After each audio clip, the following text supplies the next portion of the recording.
What's going on, guys? ChillsFM here, revisiting a team that I featured at the beginning of the season. Taking a look at Drifblim, Diggersby, and Galarian Stunfisk in the Legend push pretty soon, and I'm in the 2500s at the beginning of this, into the 2600s now with just non-stop positive sets with this team. I actually took one negative set at the back out.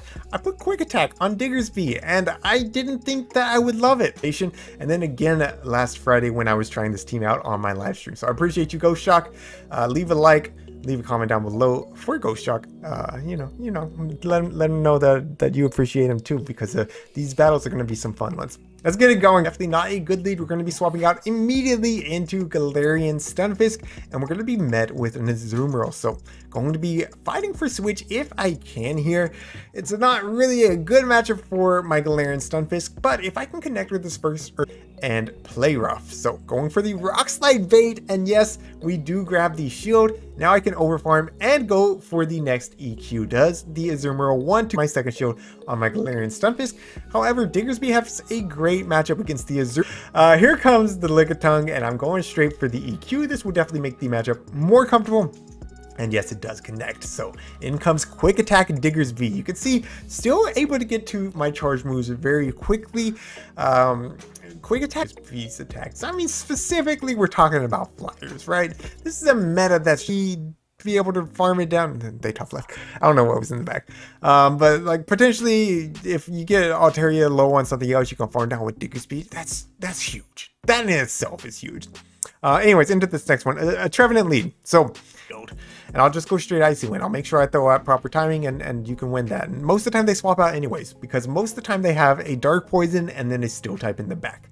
Likely. Anyways, Aqua Tail coming through, no big deal. Going to be over farming and going for the Rock Slide before back in with the Trevenant. If they do, they can't really farm me down. If they do, they'll have to eat 2 Rock Slides, give up a shield at some point. I'm going to be firing off this first Rock Slide here. The Rock Slide, of course, going to be able to connect, puts them into the yellow, and they're going to be farming up extra energy, throwing one Shadow Claw before I make it to my Rock Slide. So good timing by them. They could have done one more technically, but they're pretty loaded anyways. Coming in with Drifblim. The nice part is they're in Fire Punch range for Diggersby, so if that's how it ends up in game, that's beautiful. They go straight for the Shadow Ball, and look, there it is. There's the Bastiodon, and there's the top left. They don't even like stay in to realize I have Quick Attack. It doesn't really matter though, because like with Quick Attack, you still get to the Earthquake so quickly. Like it's not bad, man. It's not bad. Anyways, in the next one, we get some lag here. By the way, I tried to feature the toughest leads, right? So that way, if you want to try this team, you know how to play against the tough leads, right? So when you're watching this video, you're like, oh my gosh, Chillis, like you got walled by every lead. Well, no, not every lead, but I wanted to make sure y'all knew how to play them. So Obstagoon, definitely one of the tougher ones, definitely core breaks this entire team. But that's what you want to do. I know we had some lag there, but if they allow you to, throw that Icy Wind immediately. You're giving them a free counter. It's bad timing, but then you can survive 2 Night Slashes as long as they don't get the boost. So gonna go ahead and shield up this third Night Slash, and then I'm going to be throwing the Icy Wind after 1 Hex. So like after that, I do throw on proper timing, you can see. And this will be grabbing a shield from the Goon. So now they're like 3 stages debuffed. I don't care about the non-stab counters. I'm going to go ahead and come in with my Galarian Stunfisk. So you can see that Night Slash did absolutely nothing. Out comes a Trevenant. So not necessarily where I want to see the Trevenant, but not too bad. Going to go ahead and eat the Shadow Ball, non-lethal from this range. However, I am likely in Shadow Claw down range. I might make it to 1 more Rock Slide. I should make it to 1 more Rock Slide. Actually, I make it past the Rock Slide. Look, here's what I do. I go for the Earthquake, because Earthquake will be lethal from here. It will take out the Trevenant, and it forces them to dump energy. Versus Rock Slide, they could have just tanked it, farmed down, had a ton of energy on their Trevenant, and that would have been horrible for me. So they do throw the Seed Bomb. They do still have extra energy. They try to CMP me here, but I saw through it. I knew Diggersby would definitely not win CMP, so we're going to eat a Seed Bomb, no big deal. Out comes the Goon, going to be throwing the Fire Punch immediately, and actually grabs a shield, so I'm going to just combo play this Goon, get it out of the way. Like, now I don't got to deal with the Goon. That's beautiful. That's exactly what I want. So we'll see if we see their third. Likely they're going to get the Shadow Claw down with the Trevenant here, because Trevenant can definitely fight back against Diggersby if it has energy. So Yes, they do just that. Again, they're going to try to CMP me here. I'm not going to fall for it though. I'm not falling for it. Going to go ahead and shoot up the Seed Bomb. Got to keep some health on my Diggersby. Don't know what's in the back. Really hoping it's something Diggersby can one-shot. There's not a whole lot of win cons here, to be honest. Fire Punch coming through, taking out the Trevenant, and in the back, it's a Nidoqueen, and I'm like, man, I wish this was a Shadow Nidoqueen, because then I know this Earthquake would KO. I don't think it will here, but it does. I really thought I'd lost. I thought I'd lost, and I was like, man, I wish I had Mudshot. I wish it was a Shadow Queen. No, the Earthquake's still lethal. Like, I don't know, man. I just haven't missed Mudshot ever. Like, there's been some matchups where it's like, yeah, technically it would be better, but it hasn't cost me a single game. And I've played this team for like basically 2 days worth of sets now. Wasn't a full day the first day, but yeah, I love it. I think it's worth it. I don't know if I'm gonna ever be running much on Diggersby again because of it just gives it a little bit more versatility, right? And Diggersby needs that because it has a lot of weaknesses. So yeah, man, it's nice. All right, Azumarill lead. A lot of people ask how you play the Azumarill lead, just like this. You go for the bait every time on the second one because they're likely to shield it. They're likely to shield it knowing the Shadow Ball would be lethal. And now I'm going to be able to throw on CMP here. And this Shadow Ball will be lethal. Takes them out. Now this is a bad habit of mine. Like my Drifloon had no health left. I could have got the Icy Wind off. It wouldn't have been doing a lot of damage. But I at least would have been able to align my Diggersby here with the Sableye. But since I'm running ABB, I blind pivot, and it's a bad habit of mine. So don't do that. If your lead's that low, unless both of your back two Pokemon just destroy the swap in, don't pivot. Don't pivot. So it's something that I'm working on myself. Anyways, going for the Rock Slide here against the Sableye. This will be lethal, and what do they have in the back? It's going to be a K9, so saving the shield for the K9 makes sense. Going to be going for the Rock Slide. They know it's only a Rock Slide, so they actually decide to let it go through, which is really interesting. Coming in with Diggersby. Again, like, yeah, Mudshot would be better here, but I go for the Fire Punch because I thought they were out of shields, by the way. They still got shield, so a misplay on my part. The only way that Quick Attack is going to cost me here is if they have Solar Beam, and nobody's running Solar Beam. So they hit me with the Overheat, we survive it. We're going to be able to get to the, yeah, I could have even Quick Attack down there. So GG's, well played to my opponent. I don't know. Let me know what you think in the comments down below. Like, am I overhyping it? I don't feel like I'm overhyping it. I didn't think I was going to like it myself. I wouldn't put out the video. I would have TM'd it back, honestly, if I didn't like it. I don't know. Let me know. Sableye lead, going to be met with the Swampert on my Galarian Stunfisk. Not really any chance of flipping this. They go straight Hydro Cannon, telling me they likely don't have Earthquake, because otherwise, like, just Quake me and get me out of here, and then you don't have to eat the Quake from mine. But that's perfectly fine. We're able to get the Swampert low. They're going to be taking me out here, throwing before I make it to the Rock Slide. Makes sense. I don't really have a chance of flipping switch, so I'm going to go ahead and let that go. Come in with my Drifloon and just commit to the farm down here. I will have to eat a Hydro Cannon. I couldn't have thrown the Icy Wind anyway, so so Hydro Cannon comes through, no big deal, and I'm going to get that Hex down. Now, I was thinking about immediately swapping, but then I'm like, you know, the Shadow Ball is going to do so much to the Sableye. Let's go ahead and throw on proper timing. We'll throw in Hex and then throw the Shadow Ball. They're not quite at the foul play just yet. And the Shadow Ball goes through. So beautiful. We can come in with Diggersby. They're almost in Fire Punch range. Not quite. In the back, they have a Galarian Stunfisk. So, like, again, like, I'm featuring a lot of battles where, yeah, Mudshot would be better, but, like, we're still getting to the Earthquake super quick. And obviously, I should have baited there. Like, that's such an easy place for me to bait. Maybe I could win this even going straight Fire Punch since I have 2 shields myself. Not really sure how that plays out. But I'm going to be going again for the Earthquake here.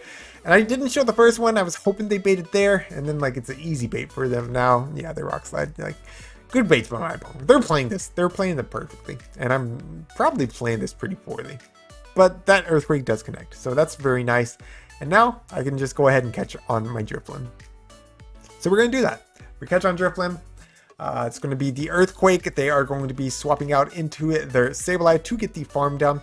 I have a little bit over 1 foul play. I decided to go ahead and immediately throw the Fire Punch. I figured it would be CMP. It was not CMP, but that's perfectly fine because I can go ahead and show this up.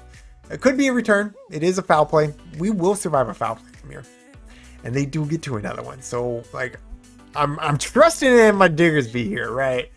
Every last XL candy that I fed this Diggersby, I'm going to need it right here. I build up to what I thought was the back-to-back fire punches. You're going to see I'm one short here. Because, like, the double resisted Shadow Claws should be doing less than a mud shot. But it doesn't matter, man. Diggersby's a beast. We make it to the next fire punch. We're going to take out the Galarian Stunfisk. It would have been so much easier if I just baited at some point. But whatever, you know, we take the win. GG's. Into the next one, Scrafty Lead. So this is just like the Obstagoon matchup, except for, I think I played this one wrong. So I do go straight for the Icy Wind just like I do against Obstagoon, but I don't think it makes sense here. Because the foul play still does more than half. And you're going to see it right here, right? And they give me the free hex back, which is really nice of them. But it still does more than half. So like throwing the Icy Wind early, not really beneficial. Anyways, they come out with the Drapion. And I go for the Icy Wind, which in hindsight, like, big misplay. Just immediately swap out into one of your ground types here. Again, it's likely they have like a Bastiodon in the back, right? No, never mind. They'd be ABA weak to counter. So I'm not sure what they have in the back here. But it doesn't matter. We're going to go ahead and eat this next Aqua Tail. They are throwing Aqua Tail here. So I can throw 1, 2, 3. Okay. Thought I could have thrown one more mud shot. Not sure. So Rock Slide does get shielded, and then I make mistake number 2. Like, clearly they're at the Aqua Tail here. And I throw on CMP. Of course we lose CMP. So I'm giving my opponent like every advantage. Like this game and the next game that you're going to see, I play poorly, but I wanted to talk through some of the mistakes with y'all. I'm going for the Rock Slide here, which will be doing some nice chip damage, but we gave the Scrafty a nice farm down, and we don't have the shield advantage that we want. And we don't have energy advantage here on Drifloon either. So they're going to be throwing a foul play here. I believe they just reached it. So they're going to need a little bit more energy, and they do swap out into a Toxapex. So I'm going to be able to overfarm, come in with my Diggersby well before they make it to the Brine. Brine, not the best move, so we're going to easily like take a few of them on Diggersby. Diggersby's so bulky.